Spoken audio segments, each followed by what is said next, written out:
There is a photograph that exists in a private archive that most people will never see. An old woman sitting in a wooden chair, stern expression, eyes that look directly through the camera and through anyone who looks at it. She is holding something in her lap. Most people who have seen this photograph assume it is a Bible or a prayer book. It is not. It is a piece of carved stone, a fragment she kept hidden for 64 years, a physical piece of a world that the official history of the United States insists never existed. Her name was Sarah Whitmore. She was 73 years old when that photograph was taken in 1879.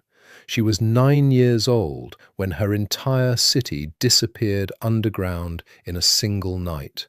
Not buried gradually, not destroyed by fire or earthquake or flood, buried in hours, under 20 feet of earth that arrived from nowhere and settled as if it had always been there. And in the 3 days between when that photograph was taken and when she died, she told a travelling photographer named William Jackson everything she remembered. Every street, every building, every detail of the world that existed before the mud came. 14 pages of testimony, front and back, with diagrams and maps drawn from a memory 64 years old. Those notes sat in a private family collection for 140 years. When they finally surfaced in 2019, donated to a university archive by Jackson's great-great-grandson, what they contained was not a confused old woman's fantasy. It was a precise, detailed, verifiable account of something that the physical evidence of a dozen American cities confirms happened, and that the official history of those cities has been quietly, systematically, and very deliberately explaining away ever since. Before we go to Sacramento in 1815, I need to take you somewhere first. I need to take you underground. Because the physical evidence is the foundation of this story, and it needs to be established before anything else. Go to Sacramento, California today. Visit the historic district. Sign up for the underground tour that operates there. They will take you beneath the current street level into a network of tunnels and rooms and spaces that the official tour describes as old basements and storage areas from the city's early development. But when you actually look at what you are walking through, you will notice something that the official explanation cannot account for. The spaces have windows. Not small basement vents, full windows, sized and positioned for ground floor use, looking out into walls of earth. The doorways are finished, ornate in some cases, with architectural detail that nobody applies to a storage basement. The walls and ceilings are finished, the floors are laid. These are not below-grade spaces designed to be below grade. These are ground floor spaces, street-level spaces, shops and residences and public areas designed to be at street level and used at street level, now underground because the surface above them rose by 22 feet. The official explanation for why Sacramento's street level is 22 feet higher than the original ground level is that the streets were raised to prevent flooding from the American River. This explanation is given with confidence, and it is repeated in every official history of the city. It has one problem. The original city was built by people who understood the local geography, people who had been living in that region for years before construction began, people who would not have built an entire city at a level they knew would flood regularly. You do not build a grand marketplace with cast iron railings and glass skylights at a level you know will be underwater every rainy season. The original ground level was fine when the original city was built. It became a problem afterward because something happened to it. Sarah Whitmore was born in 1806 in a settlement near what is now Sacramento, California. But according to her testimony, the settlement she was born into was not a frontier town in any sense that matches the official history of the American West. She described a developed city, stone buildings, paved streets wide enough for 4 carriages, a public fountain system running through underground channels, a grand marketplace 3 stories tall with cast iron railings and glass skylights that she could see from her family's home. She described gaslights on the streets. She described merchants selling fabrics from across the world and mechanical devices she did not have names for. She described infrastructure and architectural sophistication that the official history of California says did not exist in the American West until decades later. This was 1810. This was 5 years before the supposed founding of modern Sacramento. This was 30 years before California was part of the United States. According to everything we are taught about the development of the American West, this city should not have existed. According to Sarah Whitmore, it did exist, and she grew up in it, and she remembered it with the clarity of someone who spent 64 years trying not to forget, because she knew she was the last one who remembered. In the weeks before October 1815, something changed in the settlement. Sarah was 9 years old enough to notice, old enough to remember. She described the animals behaving strangely for days before it happened. Dogs would not stop barking. Horses refused to move from their stalls regardless of what their owners did. Birds left the area entirely. She described the air feeling wrong, heavy in a way that had nothing to do with weather. She described lights in the sky at night, not aurora, not lightning, geometric patterns, grids of light that formed and repeated for 3 nights before the event. Her father was a surveyor and engineer, a man trained to observe and measure and make sense of what he saw. He did not think the lights were natural. Sarah overheard him telling her mother that the lights looked like measurement markers, like someone was mapping the area from above. In the weeks before the event, she also remembered strangers arriving in the settlement, officials, men with equipment she did not recognize, tall metal towers that they erected at specific points around the city. They told people the towers were for telegraph lines, but this was 1815. The telegraph was not invented until the 1830s, and these towers had no wires connecting them. At the top of each tower was what Sarah described as a glass bulb that glowed at night. She described a humming sound that came from them, a frequency that made people's teeth hurt if they stood too close. Her father tried to examine one of the towers. He was arrested, held for 2 days. Released with a warning he took seriously enough to never speak publicly about the towers again. But Sarah heard him talking to her mother at night. He said the towers were conducting something, drawing something up from the ground or pulling something down from the sky. He did not know which, but he knew they were not communication devices. 3 days after the last tower was installed, the mud came. It was late October 1815. Sarah was in the upper floors of her family's home when it began.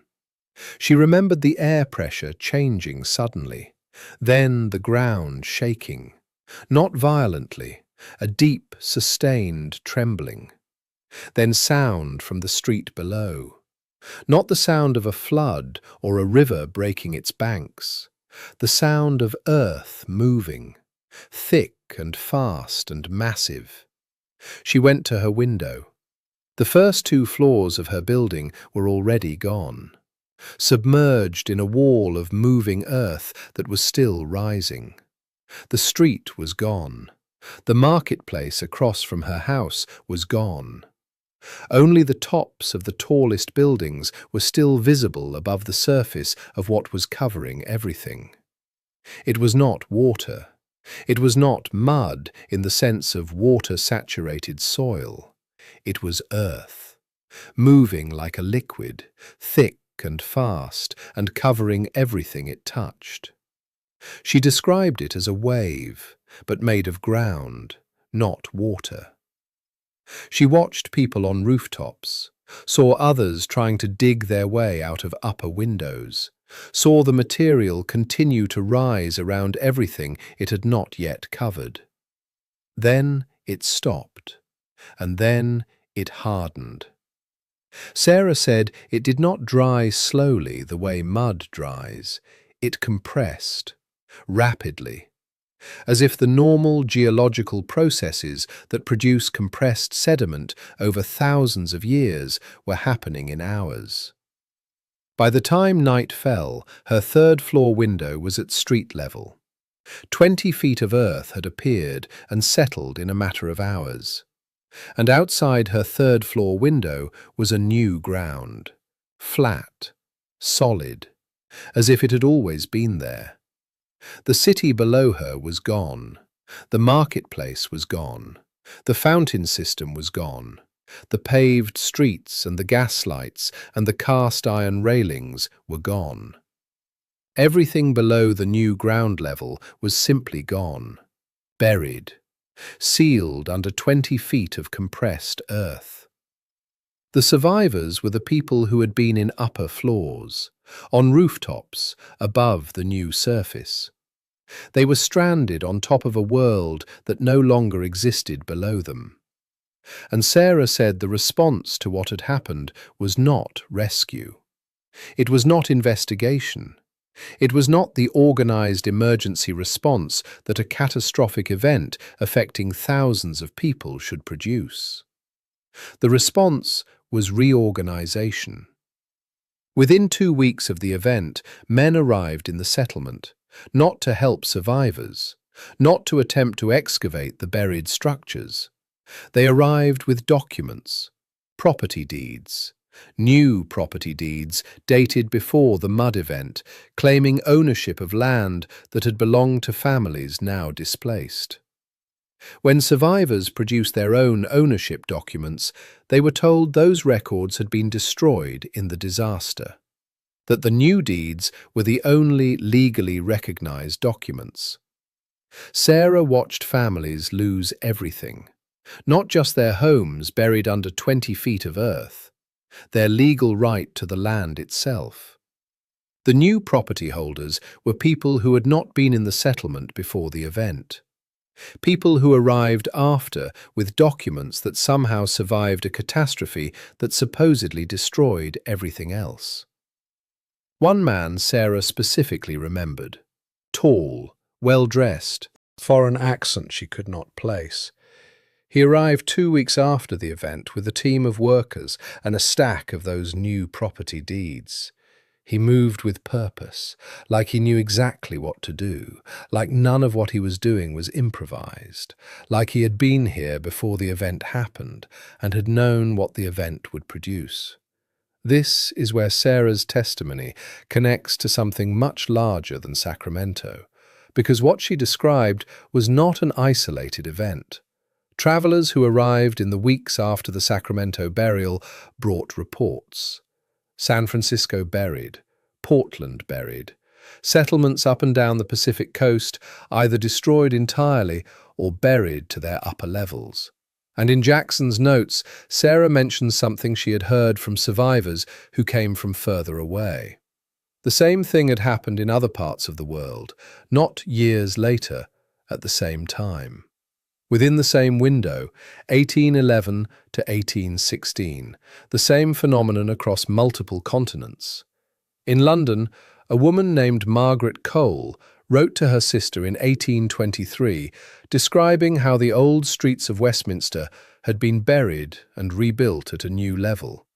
She described the same atmospheric lights before the event, the same metal towers installed by officials in the weeks before, the same new property claims arriving immediately after. Her letter was found in an estate sale in 2015, never published, never acknowledged, just sitting in a box of old correspondence for nearly 2 centuries.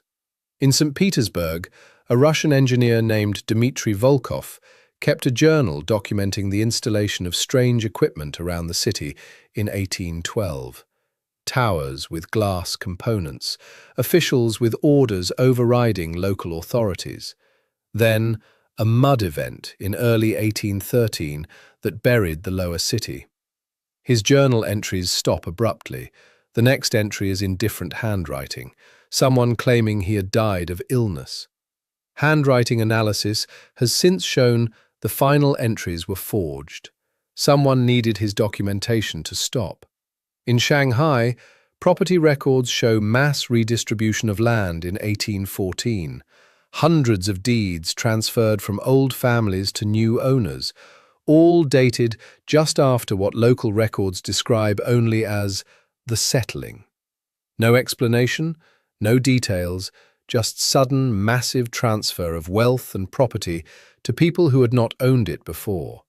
The same pattern, different cities, different continents, same window of time, same sequence, towers installed, sky changes, mud arrives, new owners appear with new documents. The physical evidence in American cities is where this story stops being possible to dismiss. Chicago presents the most documented case. The Great Chicago Fire of 1871 supposedly destroyed most of the city. After the fire, the city was rebuilt. The official historical record describes the post-fire reconstruction as raising the street level by 14 feet. The reason given is drainage improvement. But raising an entire major city by 14 feet is not a drainage solution. Drainage solutions involve grading and channels and sewer systems. They do not involve burying an entire existing city under 14 feet of new material and building on top. Workers who excavated in Chicago during later construction projects documented finding complete intact structures at the pre-fire level. Not fire damage, not rubble, complete buildings, rooms, streets, buried under 14 feet of fill material, intact and sealed. Seattle presents an even cleaner example because Seattle did not try to hide what it did. After a fire in 1889, Seattle raised its streets and built on top of the old city. The result is what is now marketed as the Seattle Underground. Tours run through it regularly. The official explanation is that the original city was built at a level vulnerable to tidal flooding, and the raising of the streets resolved that problem. But the original Seattle was built by people who had been living on that land and observing its tidal patterns for years. They built where they built because that level was viable when they built there. It became a problem afterward. And the solution was not to improve drainage or build seawalls. The solution was to bury the existing city and build a new one on top of it.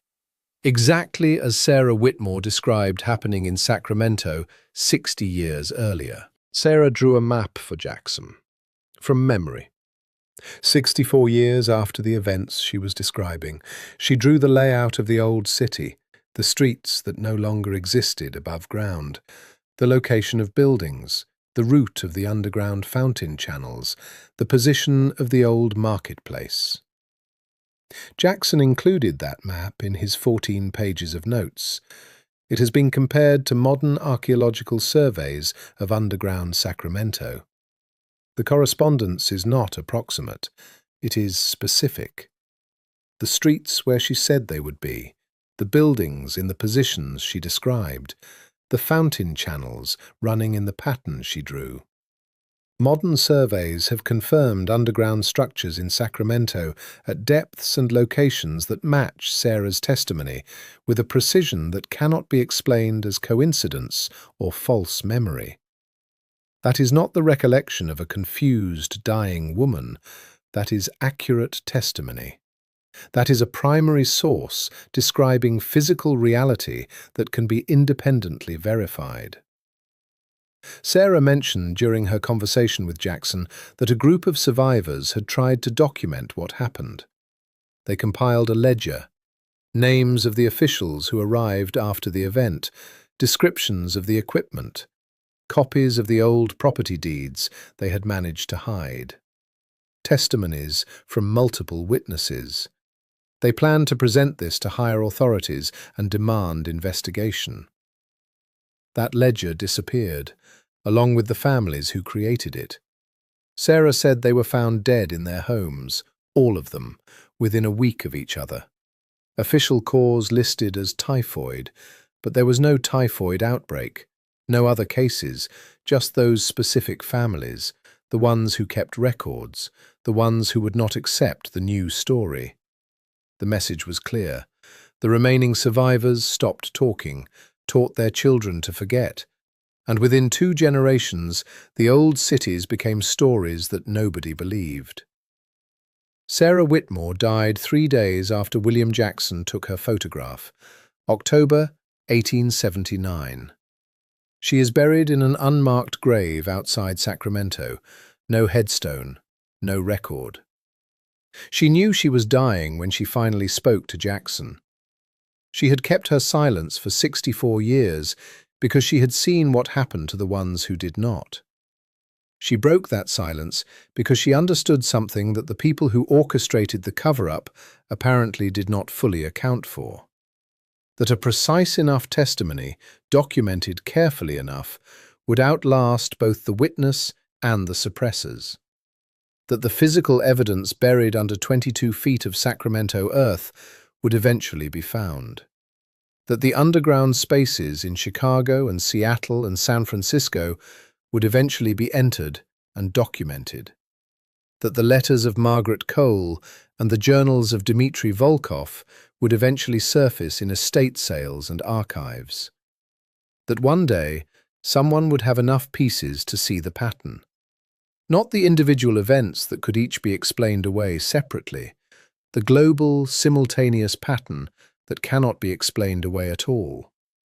The towers installed before the events, the atmospheric phenomena before the mud, the immediate arrival of new property holders with predated documents, the coordinated suppression of survivor testimony, the physical evidence of buried cities in every major urban center that developed in the early 19th century. Sarah Whitmore was not telling Jackson a ghost story. She was telling him the mechanism of one of the largest coordinated operations in the history of human civilization. The simultaneous burial of existing developed cities across multiple continents, and the replacement of those cities with new cities built on top of them by new owners who arrived with documents proving they had always owned the land. The physical evidence is still there. It is accessible. It is in Sacramento and Seattle and Chicago. You can walk through it on a tour and look at the windows that were ground floor windows before they became underground windows, and ask the guide why nobody who built a basement puts windows in it designed to look out at street level. Ask that question. See what answer you get. And then remember Sarah Whitmore, the 9-year-old who watched 20 feet of earth swallow her entire city in a single night. The 73-year-old who kept a piece of carved stone from the old marketplace hidden for 64 years because she needed one physical piece of evidence that the world she remembered was real, that it had existed, that it had been taken. The photograph of her face is still there. You can find it. Look at her eyes. That is the face of someone who watched the world end and then watched everyone pretend it never happened, and who spent her entire life waiting for someone to finally be willing to hear what she saw.